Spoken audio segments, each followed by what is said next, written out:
Alright. Hello everybody. Bonesaw here again. Here with another video. Another Marvel themed video. I guess that's just what I'm doing this week. I don't know. I'm just seeing a lot of Marvel stuff. Just getting kind of excited for Doomsday. Seeing a lot of cosplays.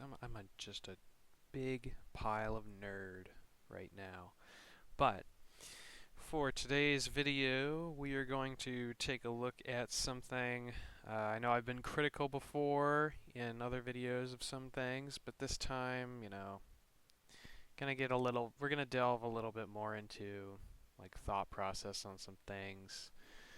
I think I'll explain how I criticize stuff in the next video after this one, but yeah, it's gonna be a little bit more negative this time round. So, today we will be talking about my problems with the MCU Spider-Man. Um, Dear, I have a lot. So, we're going to go in movie order. We're going to start with movie 1. Spider-Man Homecoming. So, like in the last video I said before this, it's alright. So this is like, alright, the first time we actually saw Spider-Man in the MCU was in Civil War. And that was a huge, huge, huge deal to everybody. That was like, oh my gosh, Sony and Disney managed to work out some sort of deal. Alright? Everybody's saying Sony and Marvel. It's like, nah, it's Sony and Disney.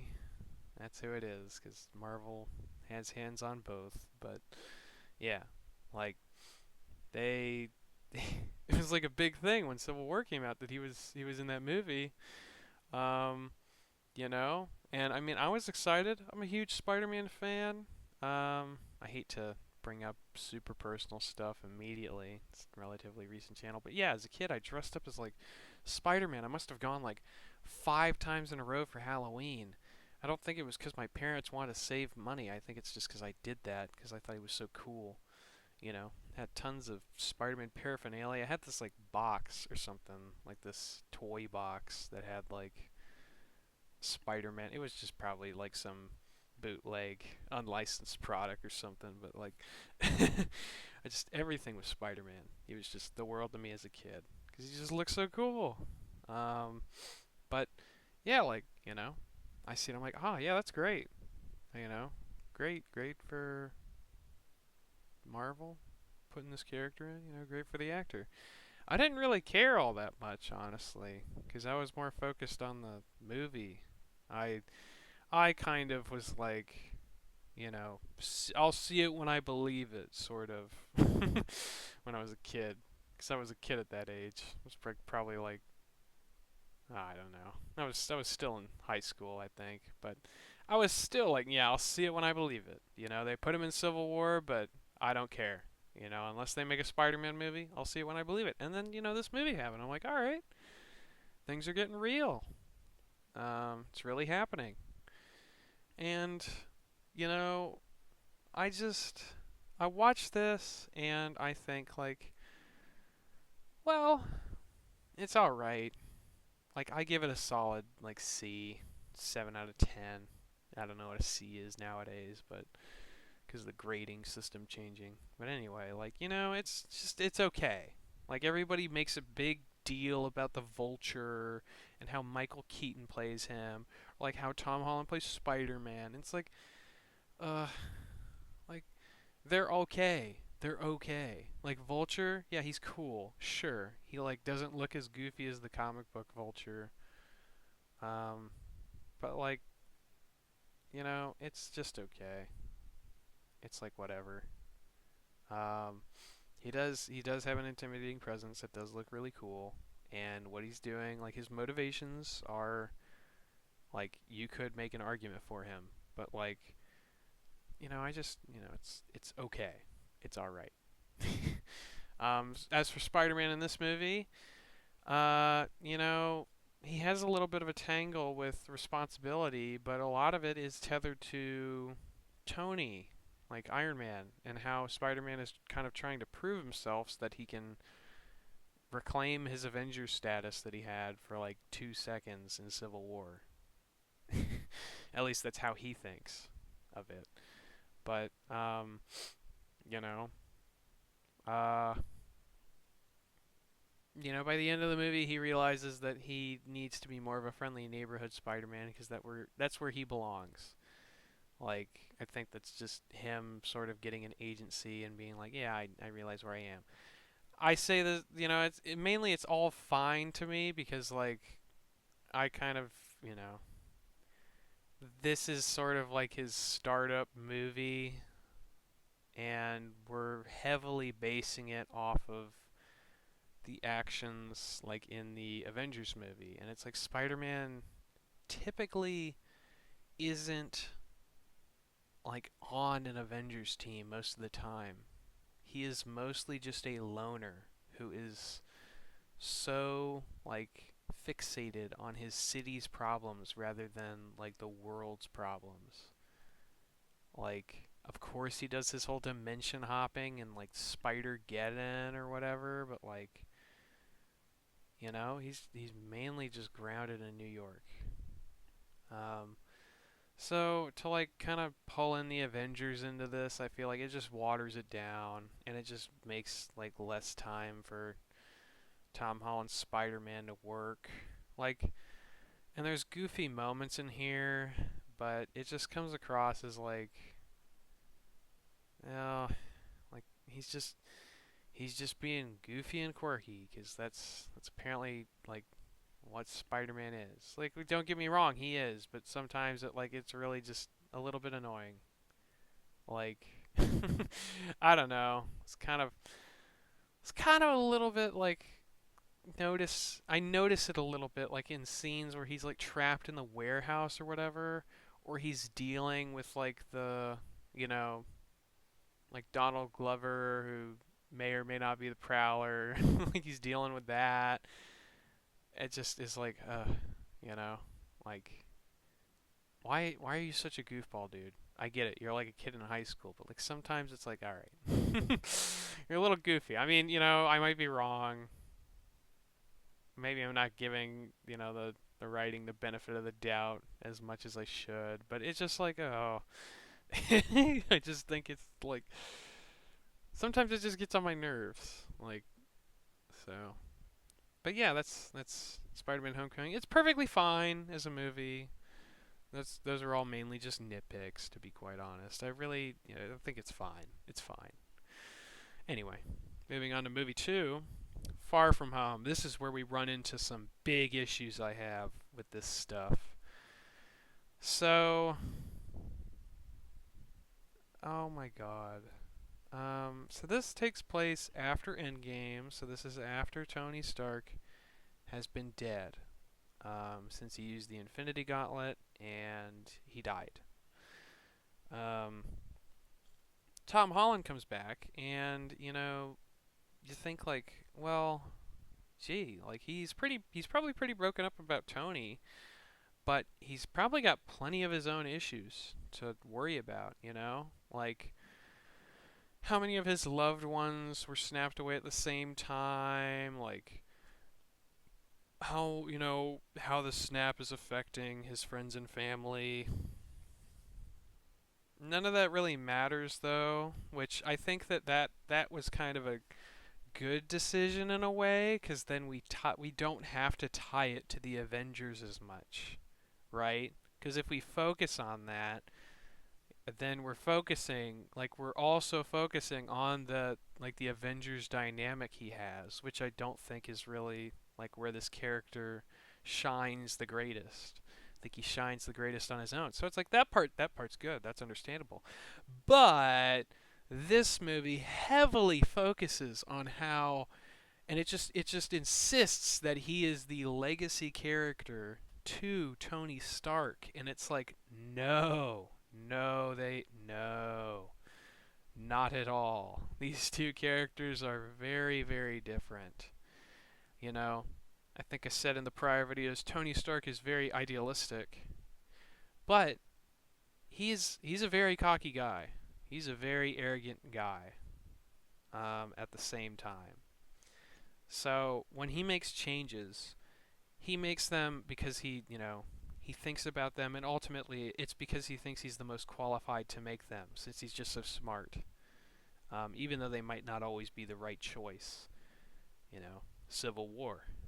Um, but Tom Holland, Spider-Man is just much. His idealism is much, much different. He is so hopeful and naive. Like Spider-Man as a character is just so hopeful and naive. He is willing to make like mistakes in order, like he's willing to just be a sucker. I know that's kind of mean, or at least it's a little bit weird how I say it, but he's willing to like be delusional in order to get something done. Um, this movie just completely forgoes any sort of character that Spider-Man has, and it just focuses on how he is just Tony Stark's like adoptive son, and it's like, oh, it's just garbage. Like I don't care that Mysterio looks cool, you know. Like I feel like they definitely did his character, you know, they made him pretty pretty resourceful in this because he weaponizes a whole army of drones and tricks everybody into giving him like shield access.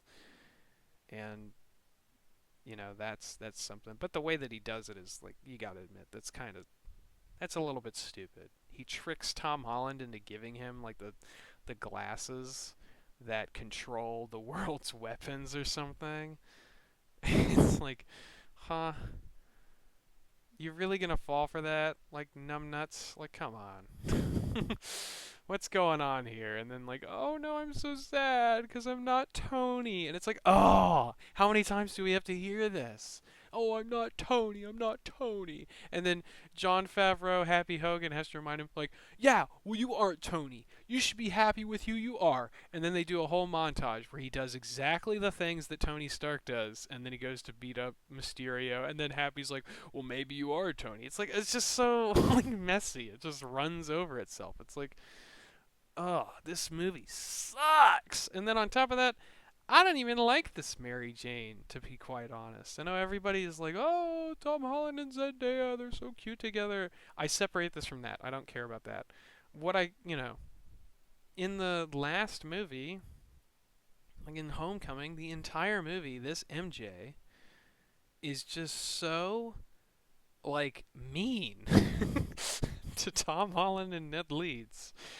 You could say like, oh, they're in a school and that's how people show affection. It's like, no, no. I could see it in some scenes, but like, there's times where it's like, man, what is your problem? Like, Tom Holland's in detention in Homecoming, and then MJ's just drawing pictures of him in despair, and it's like, it's like, maybe it would be cute if that were like in a fun situation, but like at that moment, Tom Holland is just like Spider-Man's just going through a lot. Peter's going through a lot here.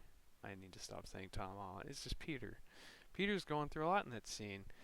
But like, and she's just so mean and snarky at times. Like, there's the times where they're like preparing, like they announce her as the new like mathlete captain, and then she says something snarky to Peter, but then immediately like turns it back on like, I don't care, I don't really care, and it's like, oh, you could tell she's interested in him.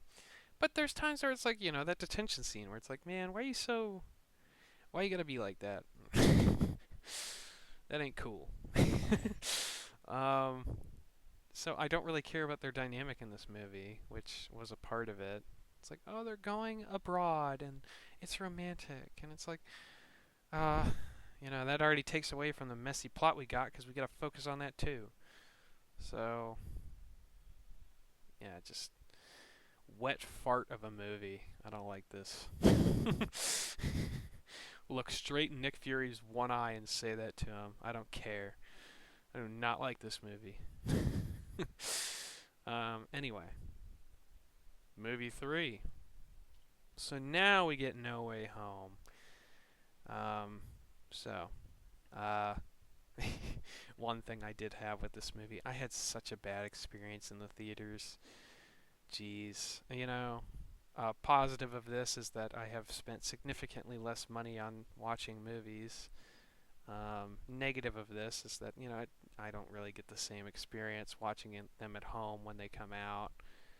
Um, but like every now and then I guess I go out. Just I went to my theater and some dude was on his phone the whole time, like shopping while he was talking over the whole movie to explain it to his Tinder date or something. It was like, man, what a drag. So, but this movie, it is a strong, strong movie. Spoilers. Tobey Maguire, who was the like OG live action Spider-Man, and Andrew Garfield are in this movie, and I just love seeing them. They're just awesome as Spider-Man, but um, and they team up with Tom Holland's Peter Parker, and they all help each other figure out the problem. And it's like, oh, this is really great. And this movie, I think after Far From Home, which was just a disaster in my opinion, um, this was kind of like some building blocks that we could use, especially with that end credit scene. Everybody points to that end credit scene because it's good. Um, you know, like he did mess with the Doctor Strange spell, and things just went from bad to worse from that point on. He was just so careless and like thinking about the outcome rather than how he gets there that he ends up like, inadvertently causing a bunch of villains from other dimensions to cross over and wreak havoc. And so, at first he tries to fix the problem himself, but he realizes he can't. And he starts to kind of give up. But then that's when the other two Spider-Men show up and they remind him of what it means to be Spider-Man, and they tell him they'll help him. They'll help him figure it out. And right when he's about to make another mistake, the other Spider-Men remember, no, this is part of the job too. Like, you can't be doing that. Um, you got to be better than that. And, at the end of the day, uh, he loses his Aunt May in this movie. And he not only that, which is terrible, he loses because Doctor Strange has to repair these dimensional rips. They change the spell so that instead of nobody remembering his identity, because it got revealed at the end of Far From Home, nobody remembering like who Spider-Man is, they change it to nobody remembers who Peter Parker is. So people know about Spider-Man, but they don't know who the heck this Peter Parker guy is. That includes his friends. Um, and Happy Hogan. Like, he has no ties anymore. He is essentially just restarted as a human, which is like, geez, that's terrible. That's heavy. Like, he had paid for those consequences and more. And, like, as is typical with Spider-Man stories. Like, that's why this movie's so great. Of course, it's like criticized for its nostalgia bait or whatever. I don't really care. It's not my top 10, but it's it's a good movie, and I think this was a bit of a return to form, even if it took a lot of effort because of the amount of people they put in this movie. But yeah, uh, this was a step in the right direction after all of that, to be honest. So no complaints here. Now moving forward, movie 4, Brand New Day. What? So this movie, first of all, I said it in a prior video, I think this will be an interim movie between Doomsday and Secret Wars. It will not take place after Doomsday. It will either take place before or during Doomsday. And I think the common consensus now is that this is going to be a street level movie. I've heard a ton of rumors about like, oh, the villain is a female villain or it's Mr. Negative and Sadie Sink is going to play Jackpot or whatever. Or like the other theories of what Sadie Sink could play is like maybe they make her Crystal or something, or like someone said Rogue, which is like, nah, they're not gonna do that. Um, or like, what? Um, Kitty Pryde was like another one, I think. They're just going after random Spider-Man love interests. I don't know, you know. A lot of people said Black Cat. I don't really see Sadie Sink as Black Cat. I do like the fan casting of Anya Taylor-Joy's Black Cat, but even then I don't know. I feel like Black Cat should be reserved for a much older Spider-Man, because I feel like that makes sense for their whole dynamic. um, but like I don't really think Tom Holland should be thinking about that right now. But yeah, like I don't know what's going on, but common consensus is it's going to be a street level movie. And personally, I don't know, but I think that Sadie Sink might become the new Mary Jane Watson. Because if you remember, I think the current MJ's name is actually Michelle. So, who knows? And the whole jackpot thing, if they did make her like not Mary Jane Watson, instead they made her jackpot, like, they could just turn her into a new version of Mary Jane Watson, because that's like one of her, famous catchphrases, like, you just hit the jackpot, tiger, like, whoa. But maybe they do that. I don't know. Mr. Negative would be cool to see on screen. I liked him in the first Spider-Man game though, and I don't know if they can really pull off that same level. He was already really good in that game. Who knows? But this movie, I think, should definitely focus on Spider-Man trying to make the best of things given his current situation, because nobody knows about him as a person, and he is struggling right now. Like, he's trying to get that GED so he can have a chance at going to college again. And who's going to pay for it? Well, it's not going to be Stark Industries. Maybe they still got some sort of student aid program going on, or like if he proves that he's a genius, maybe he can get admitted into some sort of like training or something. But like, I think that the Spider-Man 4 movie should just focus on him figuring things out and making the best of his current situation. I don't think you should really connect it to the Avengers or any outside characters that already exist.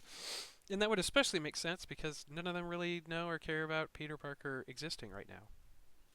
So, that's Brand New Day, and after that, I don't know. After Spider-Man 4, I think Tom Holland has said that he wants to take a break from acting. I think that after Secret Wars, which some people are still denying, I don't know what's going to happen either, but it just would make sense. What if they recast Spider-Man? What if they did a recasting? What if they aged him up a little bit? I don't know. Like,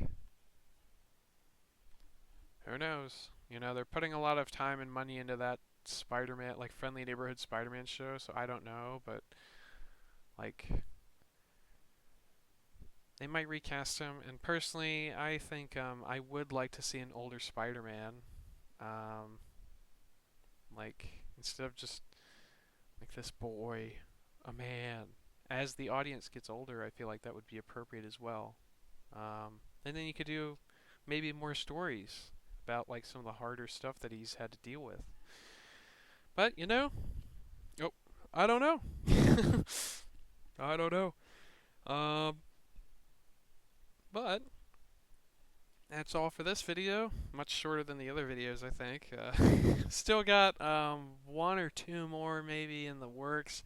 I do have tons of ideas, but we'll probably move to like more of a bi-weekly. It won't be back to back to back like it is now. This is just kind of a spur of the moment. I was like, oh, I want to do this, yes, sort of thing. But after this whole week of Marvel, I think we'll switch to another sort of thing that I like talking about, or just thing that I'm a nerd about. But yeah, thanks for watching. I'll see you in the next video. Bye bye. Bye bye. Bye.